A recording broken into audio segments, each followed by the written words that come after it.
let's hop back in anyways and see, because who cares about 5 minutes? Too much time to wait and sit around doing nothing. And it looks like we might be on another week of nobody showing up, which is okay. That's fine, because I know that some people watch these after they go live, probably because I ramble so much that they can just skip ahead and like just get to the important parts. So it's perfectly fine, perfectly reasonable. And that's the story so far. So my audio input capture looks okay. There is no desktop audio to talk about right now. Um, so where are we? Last week, I believe we spoke about the topic of component cohesion. We don't say so much. So we spoke about component cohesion. We talked about how the history of sort of libraries came together and how things fit in that way. How's my camera angle? I'm going to try and tune that. Oh, look. Zoom it down a bit. Give me a bit more right there. And boom. Perfect. Now I have all my arms in here. Okay.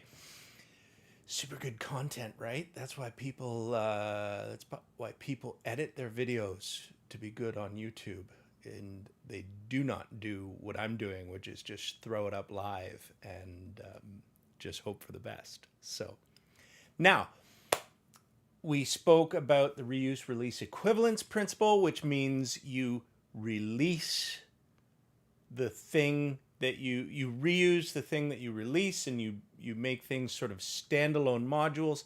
Anyways, all of this stuff comes together this week. This week is a standalone chapter, and it is much heavier.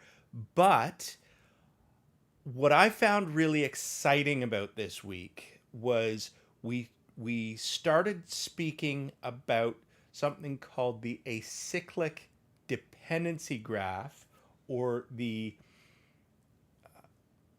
also there it, or something called a directed acyclic graph, which, if you go back into the previous guidance, or the previous session where we did the training course, how to prepare for a code interview, one of the topics that you should have an understanding of is the directed acyclic graph, or the DAG, the DAG. So I found this to be really exciting because it not only defines the DAG, but you see an incredible and totally viable application for using these things. So let's hop over to the desktop version of the live stream. You can see me down in the corner right over here. I mean, I guess I'm just pointing at myself, but and then, okay, so up in this corner, you can now see this week's notes. So we are at week 6. This was all last week's stuff. You can see we are almost halfway through. We're actually probably, because I shifted some things around in the schedule. Week 14 no longer exists in terms of our plans, and dynamically, whatever happens, whatever comes up, we might move something into that spot. Or I'm thinking there are a few options, and if you're watching and interested in following along, I have a few other options of the things that I want to. Oh, Rajat, hello! Thank you for coming along. Happy to see you. So I was just saying that I have a few other things for what I might want to do in the next session, starting in week 14, and it's a good time to start talking about those options right now. And I've got some options. Let me bring those cues up and we'll see. So there's a book called Accelerate by a team of Accelerate book, a team of they're sort of site reliability engineers, and what they do is they measure the performance of companies who release software, and they try and apply scientific method to understanding how organizations grow and scale in a software production capacity. And and here it is, the science of DevOps. So this is stuff about how do we do how and why do we do continuous integration? How and why do we do what are the metrics or the things that we should shoot for in terms of our continuous integration platforms and things? And I think this would be a very interesting book to go through together, and I could do this same sort of format where I read a week ahead and then I present the notes. That's one of the ones that I'm interested in. The other one that I'm really, really keen on is the SRE book from Google, and that is sre.google.com/books. So here's another one. Probably, I don't know which of these ones is the right one. Probably this one right in the middle. And what we get out of that, there's a little bit of security involved, like system security. There's a little bit of this DevOps stuff. And it really is a high-level picture of everything on the site reliability side of things. So we have architecture going on right now, and then maybe we move forward and move into SRE. The final one that is sort of an option that I might like to consider, and I'd love to hear from you if you're watching along, or Rajette, if you're watching live and you have an opinion here. So the last one is a system security security book. I had this one. I'll have to track down the computer system security book. That was the third option I was considering doing next. This is probably it. Security Engineering, 3rd edition. Yeah, this is the one. And so this is the third one, a book on security engineering, the Guide to Building Dependable Distributed Systems, another. And so these are the three sort of top contenders for the next round. And now that we've approached sort of round 2, or right about the halfway point, it's time to start thinking about what is the next book after this one. Because, anyways, so all of that aside, please feel free to make a comment in the YouTube comments below if you're watching on YouTube, or if you're live in the chat like my friend Rajat, then you can come along and tell me what you would like to see next.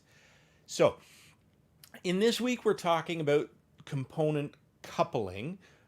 As you recall, last week we talked about how we build the components, why we build components, and this week we talk about sort of how do we move the piece, how do we choose what classes go into which components, and what are the major principles we have that work together to give us this list. And so the first thing, and there's a great diagram in the book, and we'll go through and read that right now.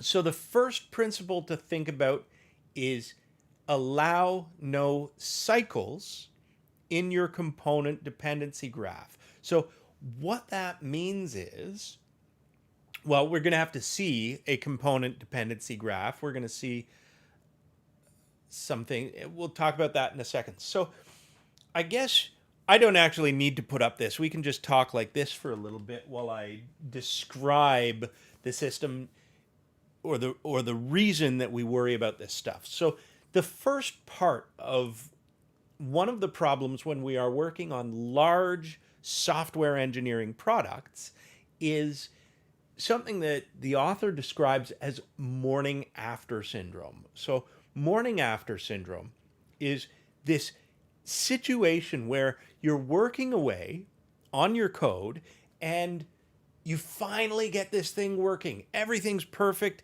It's amazing. You're good to go. And you say, like, great, I solved my big problem. I'm going to go home right now. I'm going to sleep this off and I'm going to come back tomorrow. I'm going to check in my code and we're going to go live. And you come in 9 a.m., even 8 a.m. the next morning because you're so excited to launch this new feature. And, well, what happens?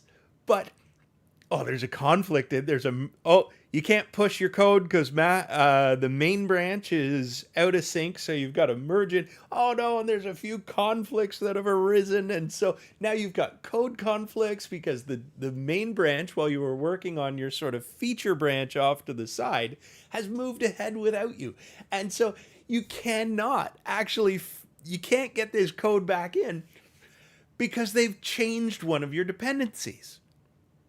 And so you've got to go back. You've got to stop this cycle. And so what winds up happening?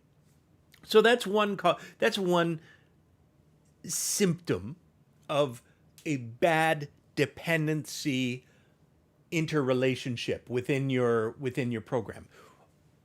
And he calls that the morning after syndrome. You do your work, you go away, you come back, and suddenly it's broken again because the other teams have moved forward without you. And this happens all the time. This is part of software programming.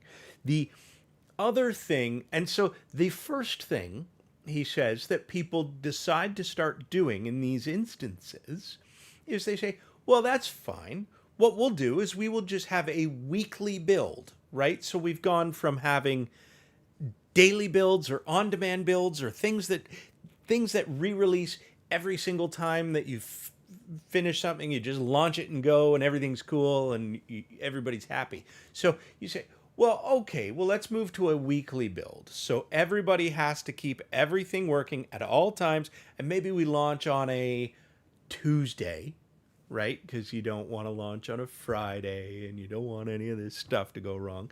So once a week on a Tuesday, we launch, right? You don't want to do Mondays because some people take Mondays off, Wednesday. Anyways, so there you go. You've got your weekly launch. And then, well, what if there's something that happens that takes longer than that? And so then you say, oh, well, let's slow it down to every 2 weeks. And let's just do these sort of launch windows. And you maybe eventually get to quarterly launch windows. And this is the problem that our solution to a bad dependency graph is to slow down development for the entire product. So the case is made quite well, in my opinion. This was a pretty good chat. Oh, who's Adam? Elbow cough, elbow cough, elbow cough. Hello, Adam. Am I coughing? No, anyways, thank you for coming. I imagine that means that you have experienced this situation before. So the solution that the author provides is that we work on eliminating our dependency cycles so that we can break these larger monolith projects out into smaller components. And how do we decide what goes into components? Well, we can go and we'll read. It's the wrong one. Okay, here we go. So we'll read the notes together. So we're at this part where we say, so the solution, instead of going to this weekly build solution, we instead break things out into components. And we partition the components, or we partition the development environment out into its reusable components.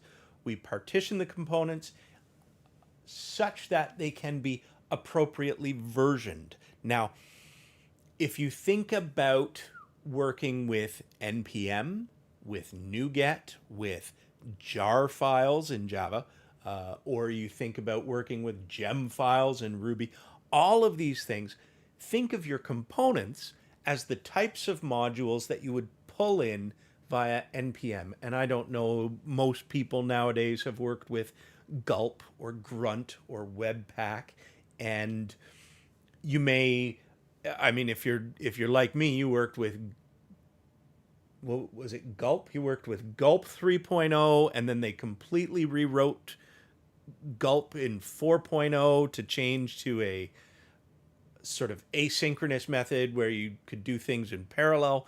And you had to rewrite your gulp file. Well, the idea of having versioned component modules means that you don't actually have to upgrade into this thing that breaks everything until you have space and bandwidth in order to manage the issues that arise out of changing that version.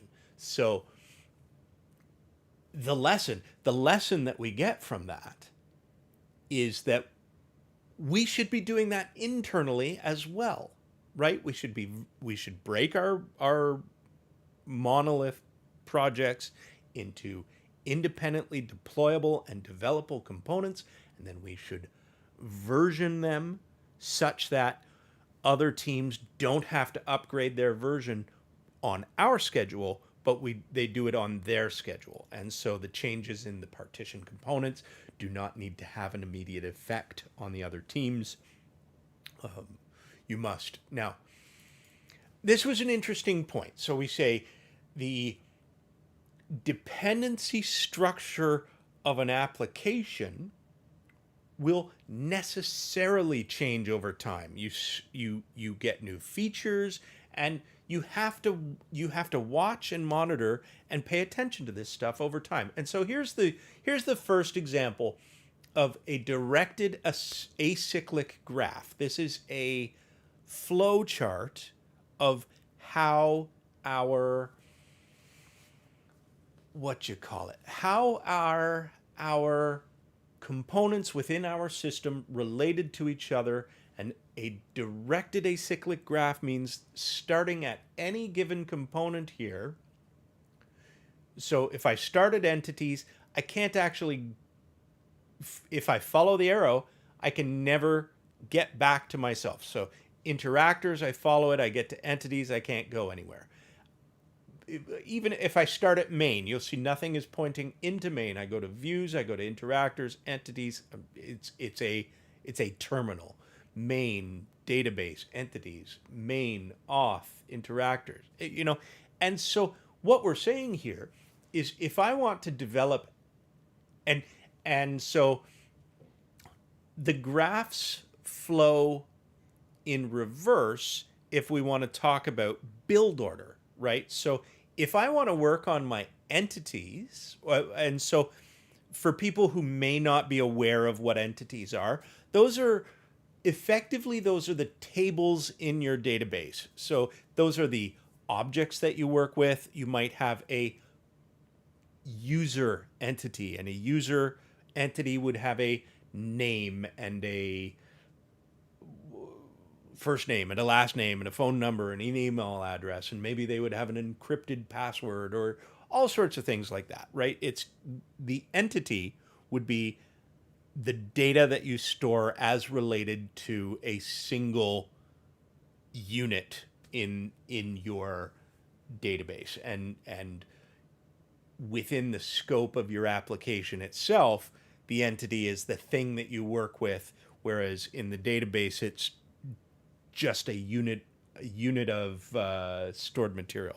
Give me 2 seconds. I'm just going to grab a water around the corner right here. Put it over on the side. Here we go. Okay, so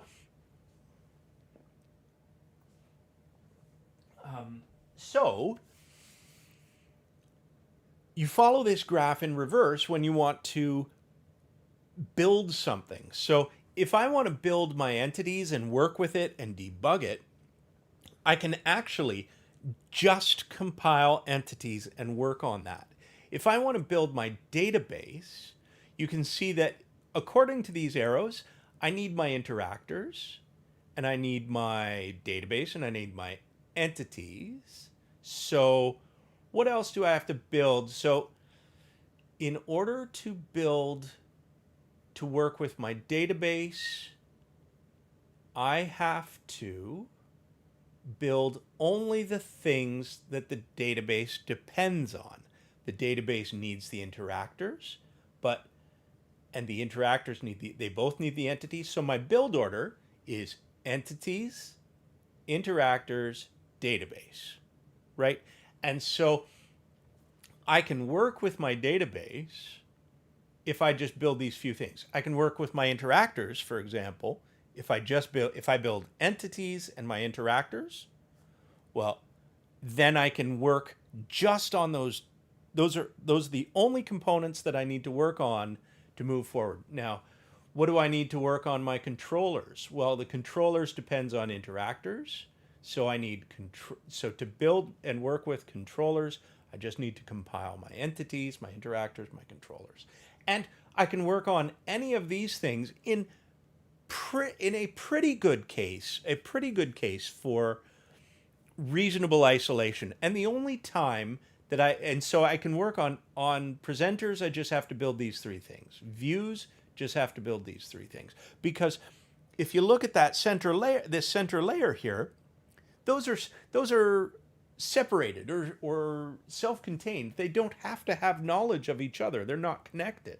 The only time that I have to build something that is particularly complex is when I'm building the entirety of the app. So, oh, thank you, Adam. I really appreciate that. Thank you so much for coming by, and thank you for your kind words. That's really nice. So that's anyway. So this is the story of this. This is what we should watch out for when we are building an application, right? So now here's the next question. What if, for example, I made a mistake. I said, oh, my entities, they need permissions to access. I need to know, my user object needs to know about permissions and things like that. And so maybe my entity needs to depend on the authorization and the authentication layer. So, this was another concept that I struggled with a while ago, and so I'm going to talk about auth for a second, even though it's a bit of a tangent. So in auth, authorization and authenticate, I should say it in the other order because it's authentication and authorization. Those are two things, both start with AUTH, and it can be confusing to know what the difference between them is. So in the case of authentication, we are saying you are the person that you say you are, right? So authentication is you are Alex Chesser or you are Adam Day and you are logged in as that current user. Authorization is the concept of that user can do these actions. And so, or that user is allowed to do something. And so there is a very specific difference between authentication and authorization. They are tightly coupled. They're very related, but they are different things. And I was speaking with the information security, I think they call them czars. His name's Barry Dorans. He's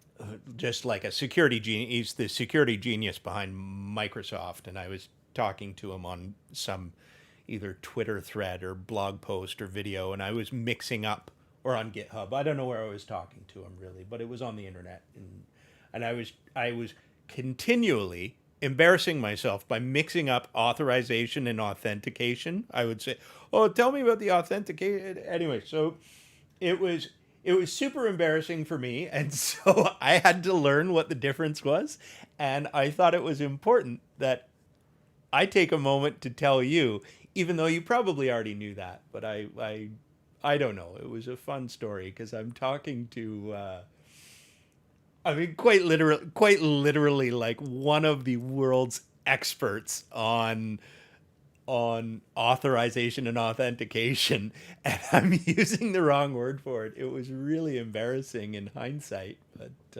never mind. So back to the point of the effect of adding a cycle to your dependency graph. Well, what happens when you add a cycle? Well, suddenly, so now my entities work on auth, and in order, now remember how I used to be able to work on entities just in isolation, right? But now I can't because I need auth. I need my auth layer. So what's my build order? In order, because my entities depends on my auth layer, I have to build this guy first. But my auth layer depends on my interactors layer. So I have to build this guy. Wait, that must have been an experience, but many people mix up. Well, yeah, I know lots of people mix it up, but it was, I mean, I wasn't fussed about it. I wasn't worried about it, but it was like, I don't know. It's like sitting down with Bill Gates and telling him that, you know,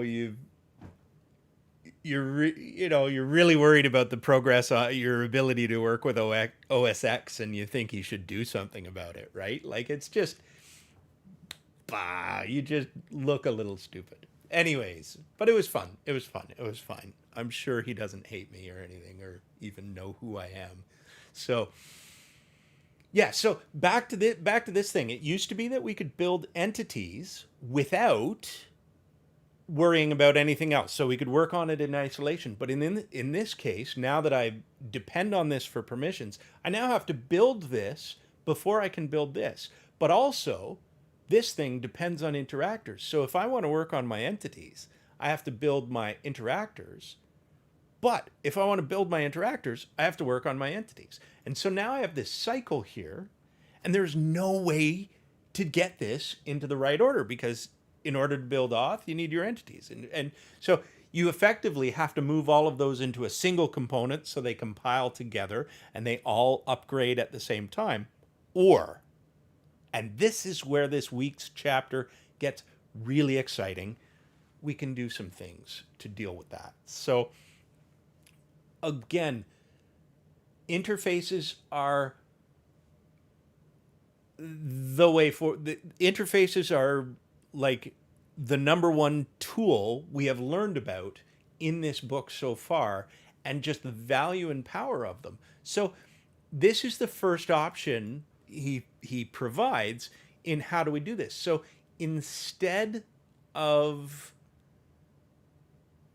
we making our entities depend on the auth, like this top image, we write this interface that the auth component conforms to. So the nice thing about something like that, remember that an interface is just a list of the function names and their signatures. So if I wanted to work in isolation with, I can do what's called stub. I can stub out something that has a permissions object, and I pass that in, and maybe it says, maybe I have something that I pass in and it has just this one function and it always equals true, right? Is logged in, is an admin, everything. It's just a simple thing, and I can build that tiny little guy in order to work with my entities, because it just requires an iPermissions object to come in, but I don't have to build the entire suite of authentication and authorization. And so that's a really exciting piece in terms of breaking these cycles so that we can move things back into working on components. Also, Hussein Webb, thank you so much for showing up again. I know that you've been back a couple of weeks in a row, and so I saw you show up and we talked, but I did not specifically thank you for arriving. I appreciate that you've come back. Okay.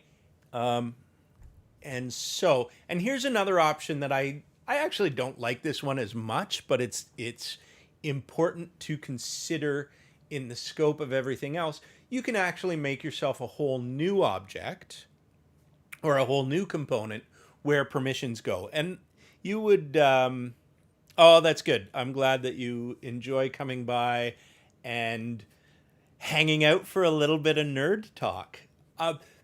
One of the things, I don't know if you showed up, we're starting to talk about what we might be interested in working through on the next round. So there are a few books. If you scroll back late, like rewind and watch later, give me a sense for where your interest lies. I'm thinking about doing either SRE, DevOps, or system security in another similar series to this. So I would love to get your thoughts on what you think is most interesting. So I'm interested in all three, but I'm having trouble deciding which one to do next. Yeah. So, anyways, here we are. We're this other thing. So, if you wanted to work on this, this would be a good instance when it was a necessarily complex component, or if you want to make it into a bit of an abstract component. So, this could just be a set of interfaces that works as this glue piece. But again, what you get from if you realize you have this cycle, by making this glue piece, you can suddenly you can suddenly go back to that old system where entities can be built not quite on its own but pretty close to all on its own, right? And so that's a and so this is a we can go back to Solo there. And so he refers to this as something called the jitters. And so jitters is a word for sort of getting a bit of the shakes, right? And so the argument is that you have to constantly monitor the dependency effect or for the scope of your project. And over time, things will sort of come together, and then it's your job to break it apart again, and then it'll sort of necessarily it'll try and clump together, and then you're going to want to go pull it apart. And what this does is it keeps the pace of your project's build cycle as fast as it necessarily can be in this, and it reduces the overall complexity by allowing you to focus on these smaller standalone pieces, right? So if you, again, going back to the thought of an npm module or a NuGet package, you can develop, you could develop LeftPad on your own, right? You can develop, what are some of the other, you could develop Babel on your own or something like that. And so this is a way. So here are some of the other points that I captured here from the reading is, so component structure cannot be designed from the top down. You can't come out of the box on day one and have this sort of ivory tower systems architect says, this is how we will build everything and it will be perfect and correct. You can't do it. It's too complex, and the requirements of software projects will change over time such that you can't plan this stuff. I mean, one of the amazing things that we deal with when we are building software is the non-technical folks that we work for, the ones who are buying the thing that we are enabling. They start working with our product and they say, oh, I didn't even know this was possible. Now can you do this other thing that I've only just realized that I also want? And you can say, well, yeah, that's easy. And so this is part of the thing. Our software projects are effectively breathing organisms, right? They sort of expand, they contract, and the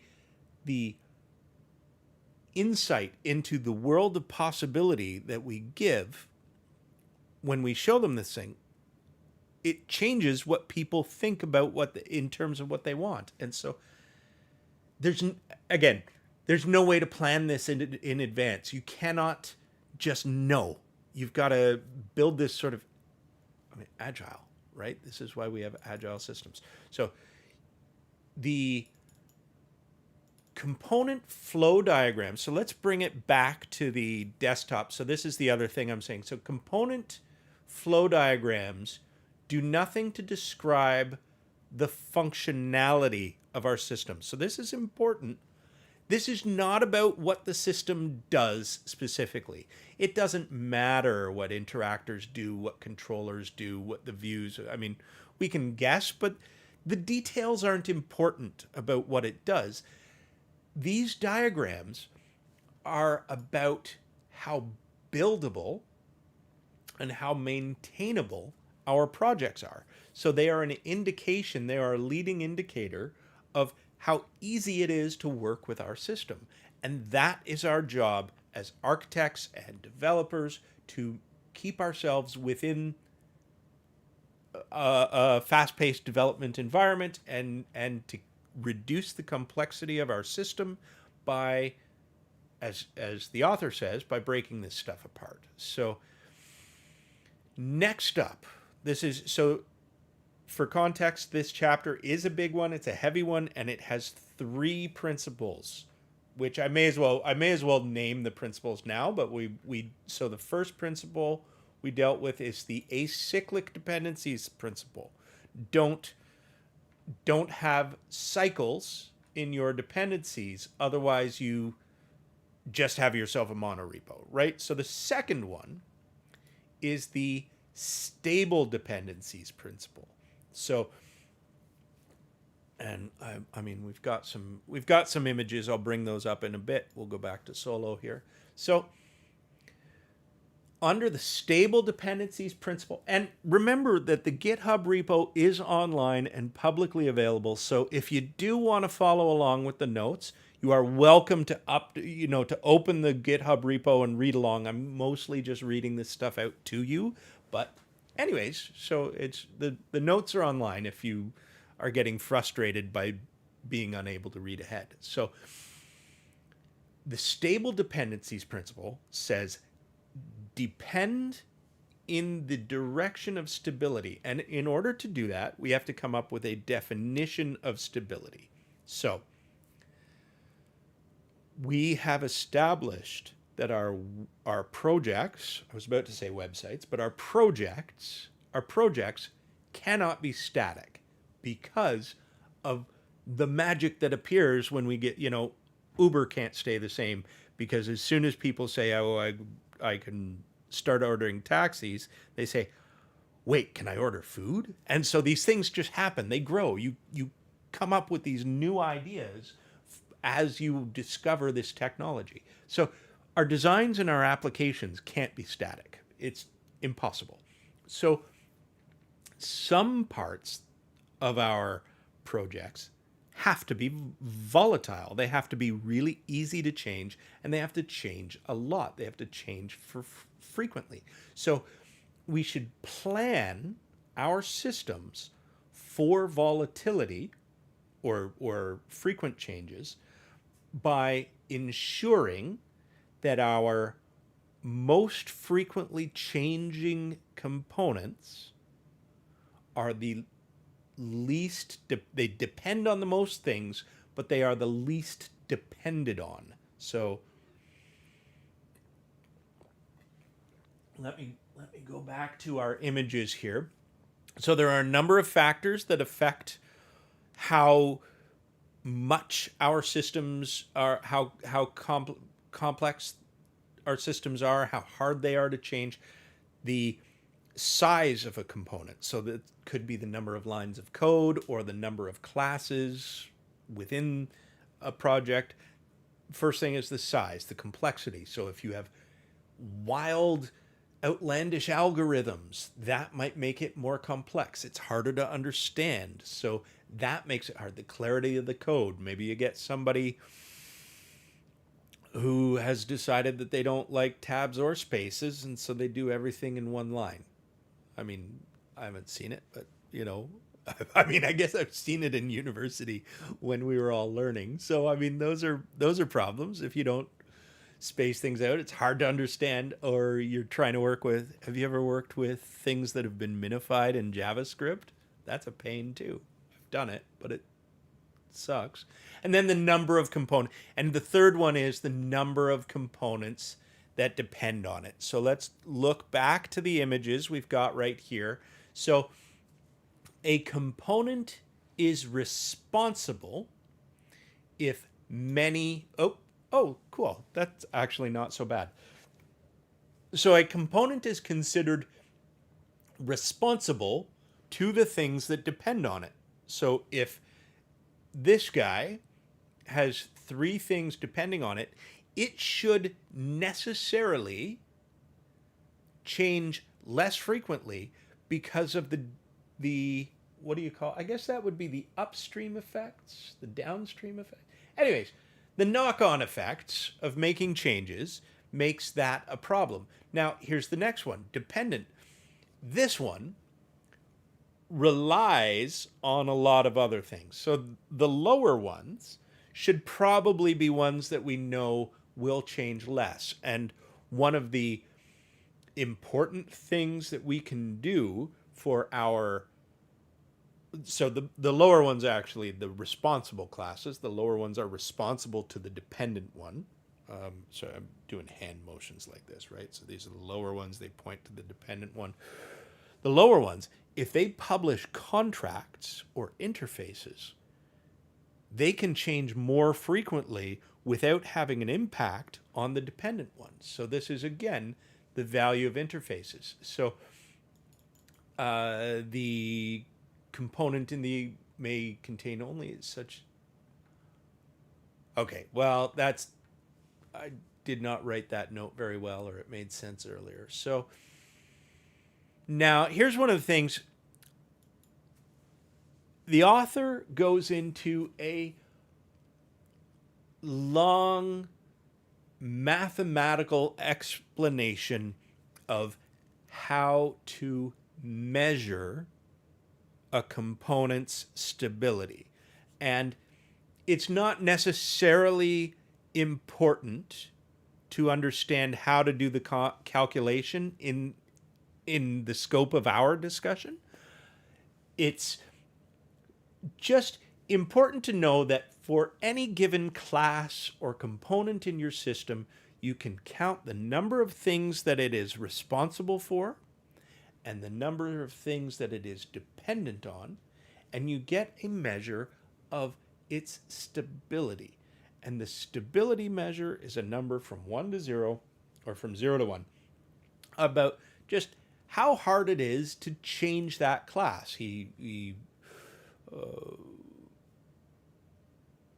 not worth digging. Yeah, so it's not worth digging into this too deeply. So, but in order to move forward on the rest of the talk, just know that any given component can get a score, and the score can be how stable it is, how hard it is to change. Now, that brings us to our next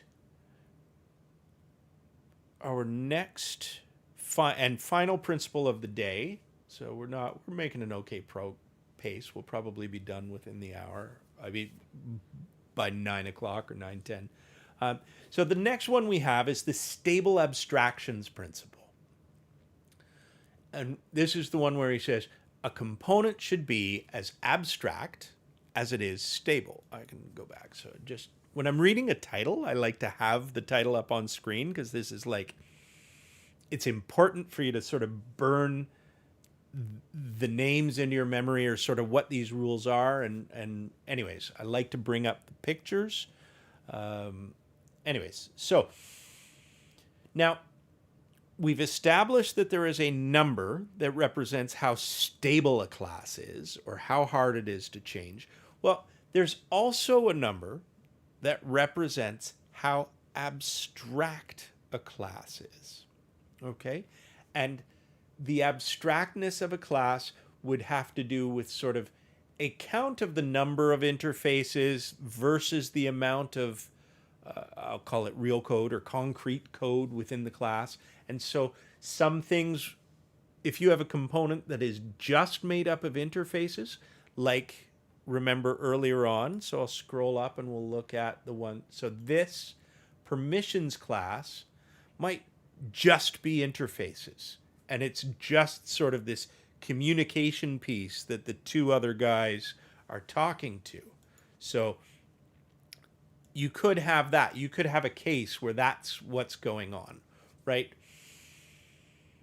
Again, I'm not going to focus on how to calculate this stuff. It is in the book. I don't think it's particularly important. I think there are probably tools out there in, if you have Visual Studio or if you have command line. I'm sure that there are command line tools that will analyze a code base to find this stuff, and it's worth looking for. Maybe I will look for that because I am interested. But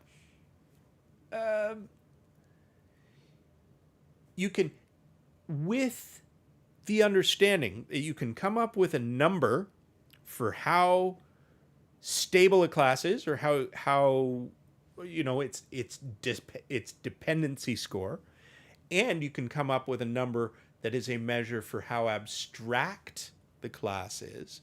We can come up with something. You can actually graph these things. So if you graph the abstraction versus the dependency or the stability, I'll bring this back up because we've got the image right here.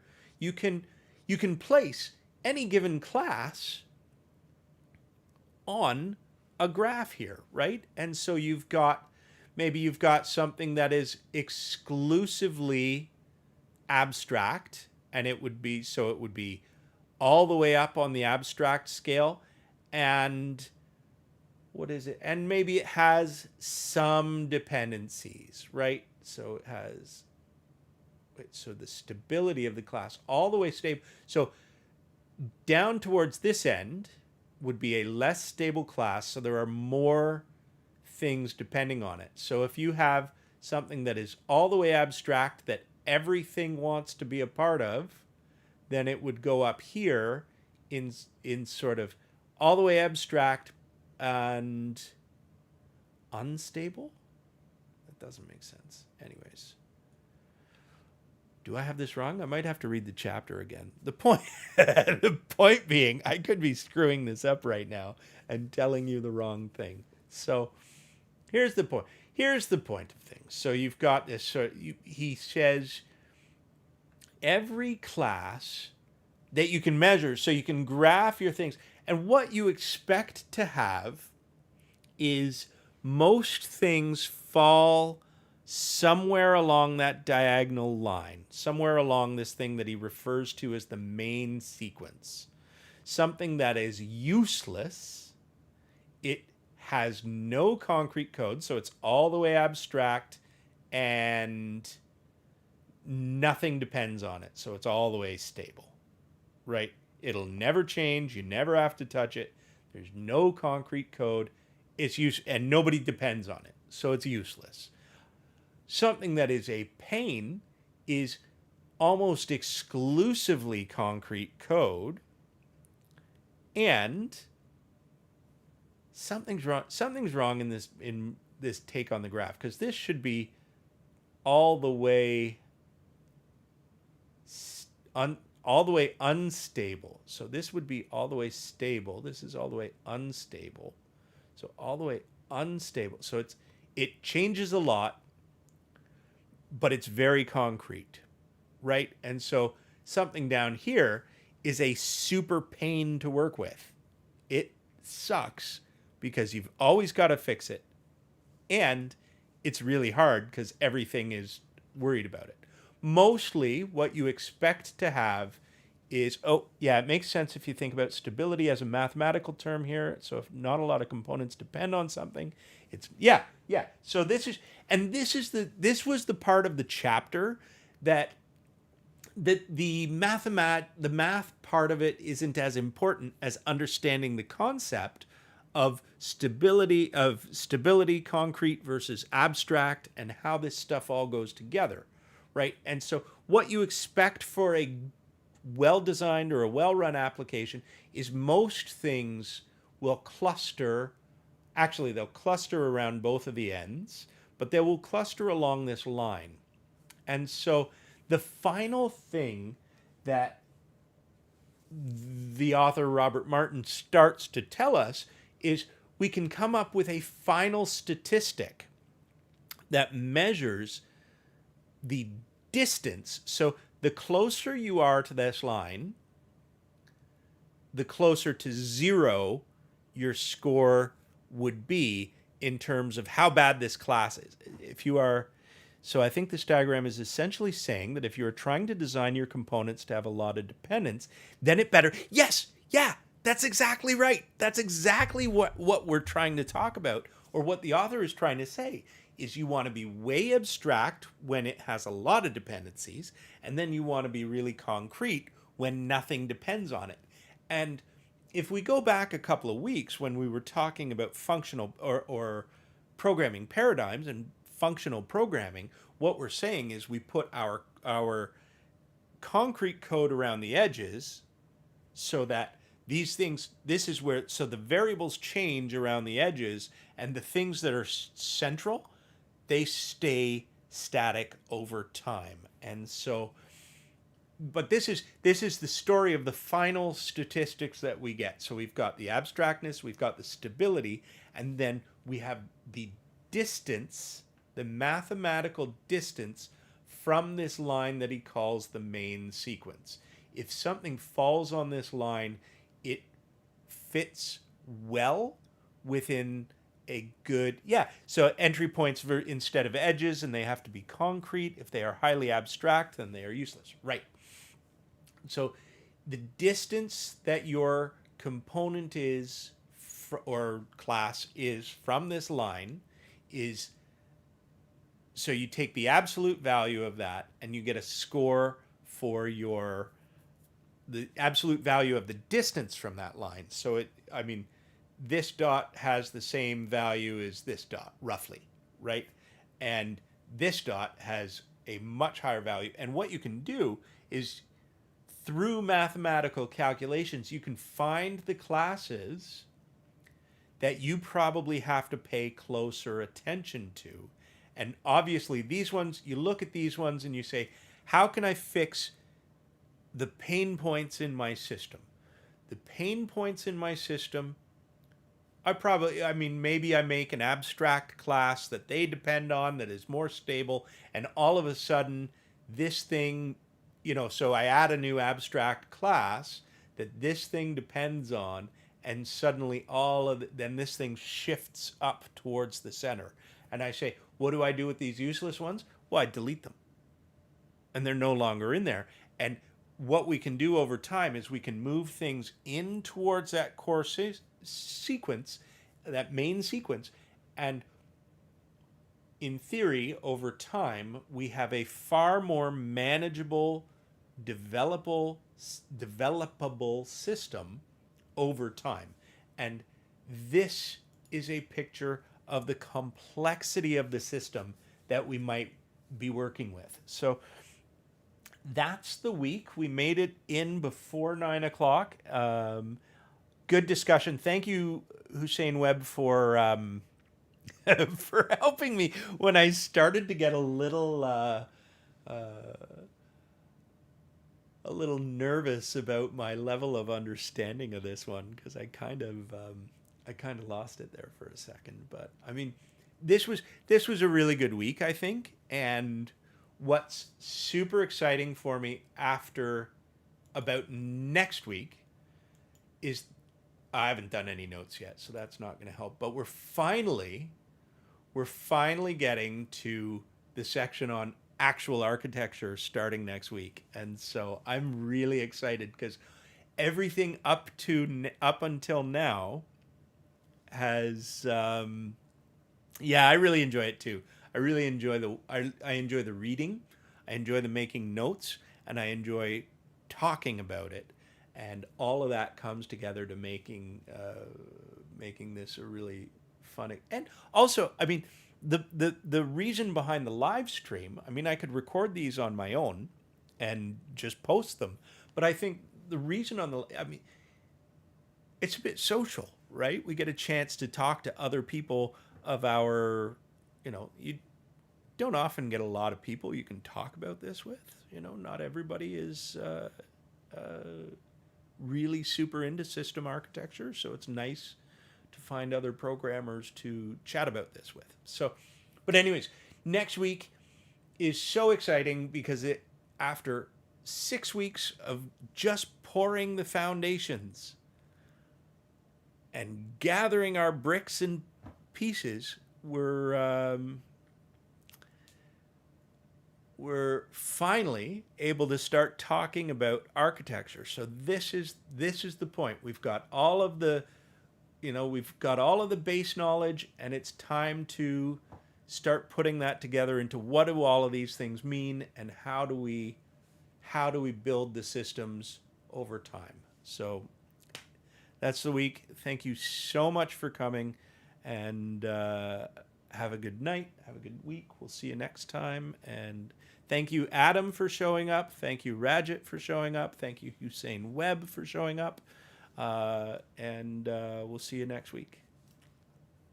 Oh, now I've got to find the stop button.